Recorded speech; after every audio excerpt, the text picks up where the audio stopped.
Assalamualaikum warahmatullahi wabarakatuh.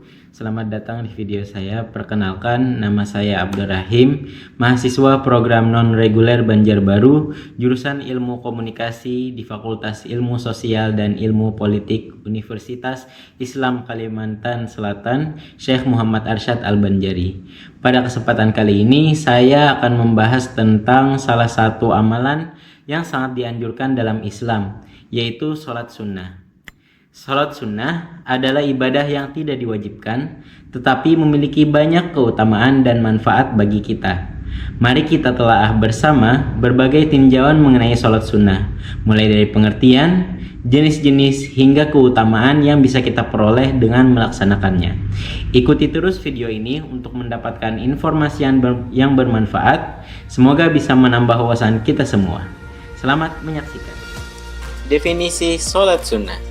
Salat sunnah adalah ibadah salat yang dilakukan di luar dari kewajiban 5 waktu atau fardu, dan sifatnya dianjurkan namun tidak wajib.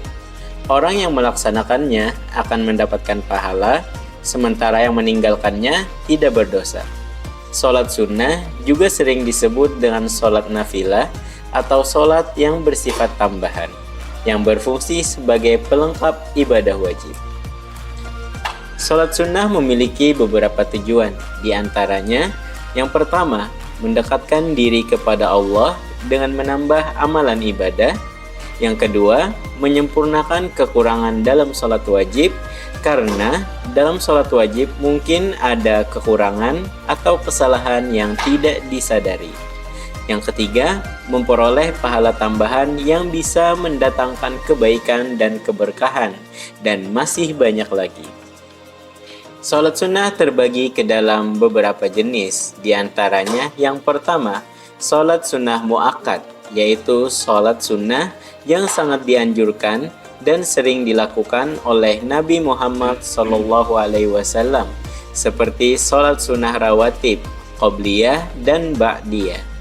Yang kedua, salat sunnah ghair muakkad, yaitu salat sunnah yang dianjurkan tetapi tidak terlalu ditekankan, seperti sholat duha atau sholat tarawih.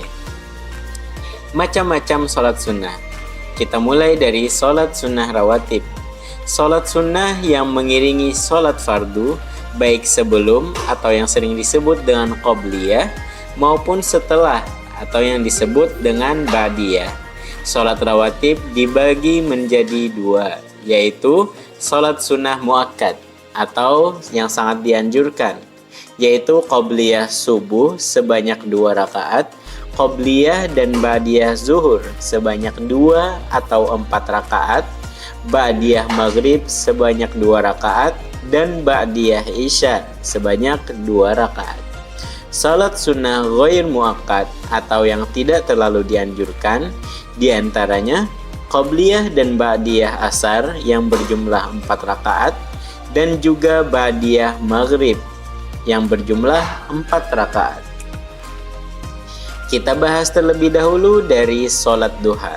Sholat sunnah yang dilakukan setelah matahari terbit hingga sebelum waktu zuhur, umumnya dilakukan 2 hingga 12 rakaat. Sholat ini memiliki keutamaan untuk mendatangkan rezeki dan sebagai sedekah. Berikutnya ada sholat tahajud, dilakukan di malam hari setelah tidur, terutama di sepertiga malam terakhir. Salat ini memiliki keutamaan yang sangat besar dalam mendekatkan diri kepada Allah, sehingga mendapatkan ampunan dari dosa-dosa.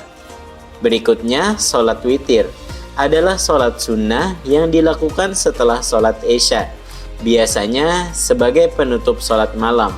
Witir berarti ganjil, sehingga dilakukan dalam jumlah rakaat ganjil, seperti 1 rakaat, 3 rakaat, 5 rakaat, atau bahkan lebih.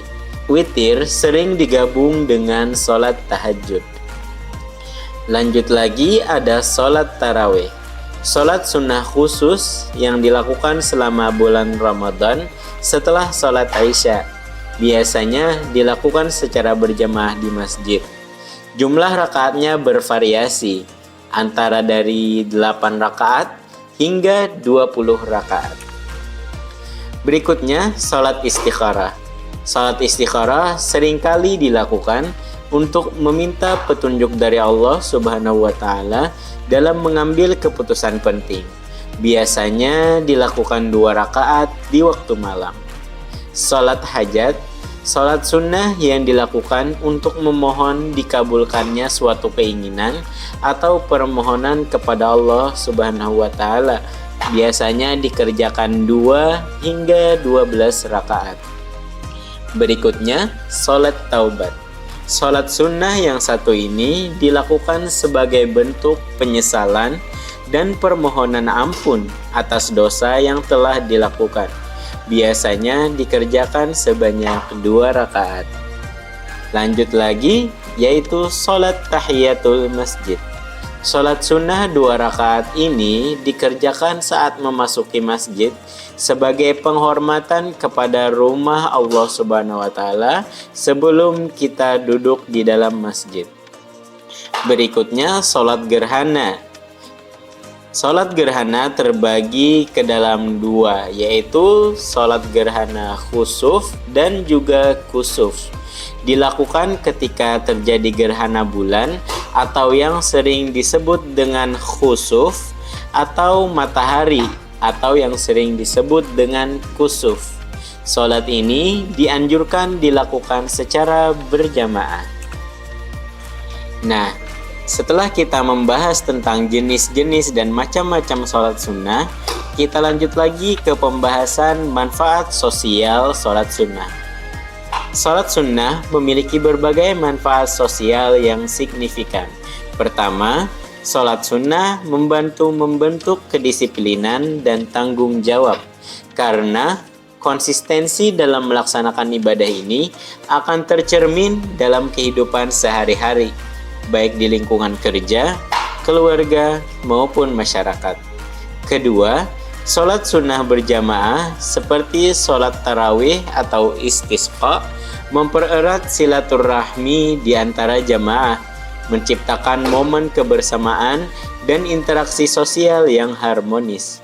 Selain itu, salat sunnah berjamaah juga memperkuat solidaritas dalam masyarakat, terutama dalam menghadapi situasi bersama seperti fenomena alam atau kekeringan, sehingga rasa persaudaraan dan kebersamaan semakin tumbuh.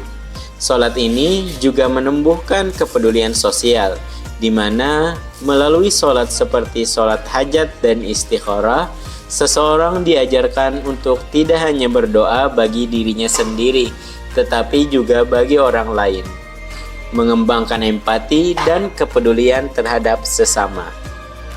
Demikianlah pembahasan mengenai tinjauan salat sunnah yang telah saya sajikan untuk kita semua. Semoga informasi yang telah saya sampaikan dapat memberikan pemahaman yang lebih mendalam tentang pentingnya melaksanakan salat sunnah dalam kehidupan sehari-hari. Ingatlah bahwa setiap ibadah, sekecil apapun, memiliki nilai di sisi Allah Subhanahu wa Ta'ala dan bisa mendekatkan kita kepadanya.